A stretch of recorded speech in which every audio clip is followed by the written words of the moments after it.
Hello, welcome back to my YouTube channel Bishnoi living world में आप सबका स्वागत है। और आज जैसे कि मैंने अपना टाइम टेबल सेट किया था उसके अकॉर्डिंग मेरी रिवीजन हो चुकी है कंप्लीट।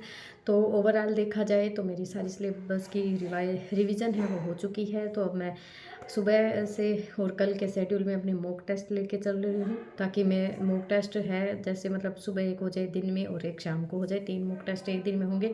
तो 2 या 3 दिन में मैं अपने मॉक टेस्ट कर लूँगी। उसके बाद मैं उनको चेक करके अपना जितना भी मटेरियल मेरे को जहाँ से लगेगा कि ये वाला रहता है और ये वाला मेरे को करना है, तो मैं उस मॉक टेस्ट के बिहाफ पे अपना आगे का जो भी है शेड्यूल मैं उसको फिर वापस कंटिन्यू करूँगी।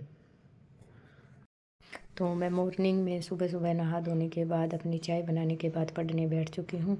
और आज मैं कर रही हूँ 4 दिन के बाद 5वां दिन है अपना रीड की तैयारी का। तो मेरा टॉपिक रहते हैं लास्ट के जो एक एक यूनिट है सभी सब्जेक्ट्स की। तो आज मेरी वो कवर करने के लिए बैठी हूँ। मैं सबसे पहले साइकोलॉजी की जो यूनिट रहती है वो कवर करूँगी। उसके बाद हिंदी और पंजाबी, मैथ इन सब की यूनिटें आज मैं कंप्लीट कर लेना चाहती हूँ। तो मैं पहले साइकोलॉजी की यूनिट कंप्लीट करने के लिए लगी हुई हूँ। और जैसा कि आपको पता है मैं अपना पहले ही टाइम टेबल डिसाइड कर लेती हूँ सुबह सुबह की आज मुझे कौन कौन से टॉपिक है वो कवर करनी है।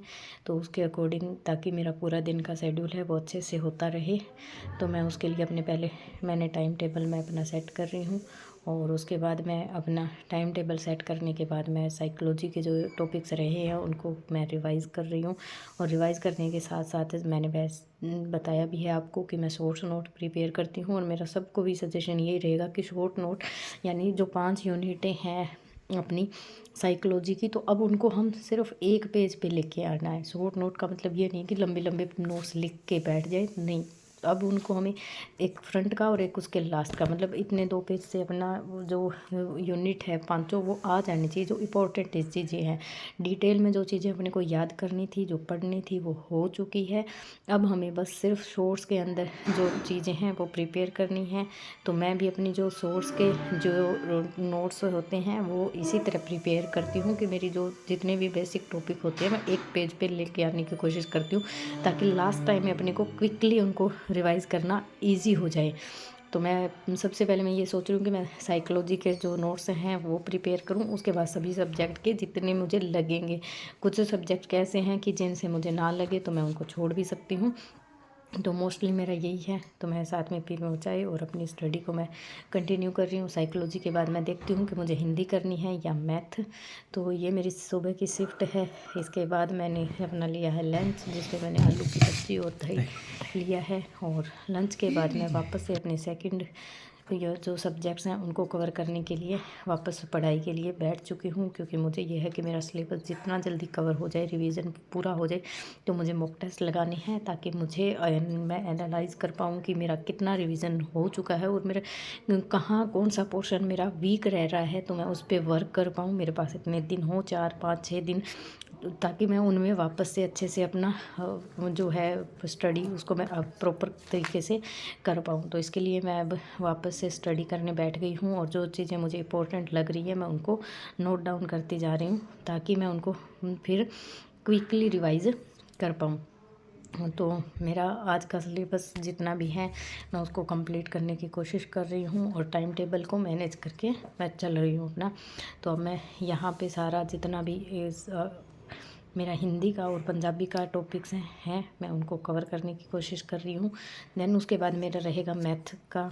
तो मैंने मैथ का भी आज कोशिश कर रही हूँ कि मेरे जितने भी टॉपिक्स रहते हैं मैं उनको भी कवर करके चलूँ, ताकि मेरा कोई भी टॉपिक्स है वो छूटे ना। और मेरे सारे टॉपिक हैं जितने मैंने सोचे हैं उतने आज के टाइम में मेरे सारे के सारे कवर हो जाएं। तो मैं फ़िलहाल अपना जो हिंदी और पंजाबी है उसको कंप्लीट कर रही हूँ। उसके बाद मैं मैथ का टॉपिक करने के लिए बैठना चाहूँगी। तो पहले मैं एक बार ये कवर कर लेती हूँ। और आई होप आप सबकी भी स्टडी अच्छी चल रही होगी, क्योंकि ये रीड पर ही है तो मुझे लगता है कि सबकी रिवीजन है वो बहुत अच्छे से चल रही है। ये शिफ्ट पूरी होने के बाद मैंने लिया एक छोटा सा ब्रेक, जिसमें मुझे खाना है ऑरेंज।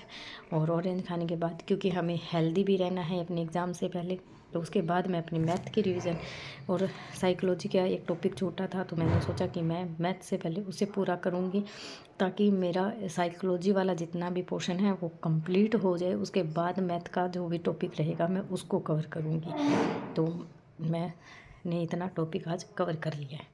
तो जैसा कि आज का मेरा दिन का रूटीन आप देख चुके हो, तो मेरा फर्स्ट ऑफ ऑल सबको यही सजेशन है जो भी मेरे वीडियो देख रहे हैं उनको, कि मैंने बहुत सारे कमेंट्स देखे हैं, बहुत सारे बच्चों के मतलब रहते हैं। तो मुझे जहाँ तक लगता है हमें ना नया, अब हमारे पास सिर्फ 10 दिन बचे हैं, 10 दिन में अगर हम नया पढ़ते हैं तो हम कंफ्यूज ज़्यादा होते हैं। तो जहाँ तक हो सके हमें नया टॉपिक पढ़ने से अब बचना है। हमने जितना पढ़ लिया है रीड के लिए, जितना पढ़ना चाहिए था और इम्पोर्टेंट था, मोस्ट ऑफ मैं होप करती हूँ कि सभी स्टूडेंट्स ने अपना जो सिलेबस है वो कवर किया हुआ है।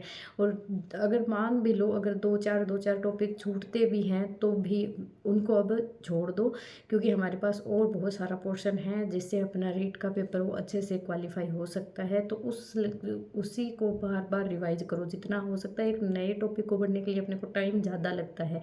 मान लो एक नया टॉपिक लेके चलते हैं तो उसको पढ़ने में हम घंटा लगा देते हैं। मुझे ऐसे लगता है कि जो पुराने टॉपिक हमने पढ़ लिए हैं उनके रिवीजन में अगर हम अपना टाइम देंगे तो उस 1 घंटे के अंदर हमारी 2 से 3 यूनिटें हो जाएंगी। चाहे हिंदी की उठा लेना, चाहे साइकोलॉजी की उठा लेना, या किसी की भी। एक तरफ हमारे पास सिर्फ एक टॉपिक होगा और एक तरफ हमारे पास 2 या 3 यूनिटें हो जाएंगी उस 1 घंटे में।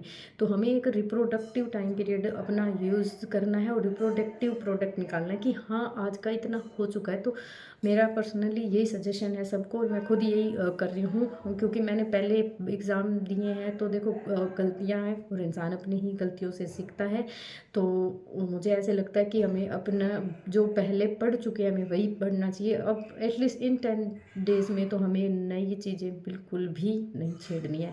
और दूसरा मेरा एक सजेशन भी ये रहेगा, क्योंकि मेरे खुद के साथ हुआ है, तो मैं कि जब हम मान लो एग्ज़ाम करने बैठते हैं तो वहाँ पे होने वाली गलती में कि जैसे ही आंसर सीट फिल करना शुरू करते हैं तो उसमें हमें बिल्कुल ध्यान से और एक्यूरेसी के साथ अपने जो उस आंसर सीट है उसको फिल करना है। कई बार ऐसे मिस्टेक होती है कि जैसे मान लो हम क्वेश्चन नंबर 3 का आंसर कर रहे हो, लेकिन हमने कॉलम वो 4 में फिल कर दिया, और फिर उसके हिसाब से अगर हम करते हैं तो हमारी पूरी की पूरी सीरीज़, क्योंकि फिर हम क्वेश्चन का सीरीज़ देख नहीं पाते, हम कंटिन्यू चलते जाते हैं, लेकिन हमारा क्वेश्चन मान लो हमें 3 फिल करना था और उस 3 की जगह हमने 4 फिल कर दिया है।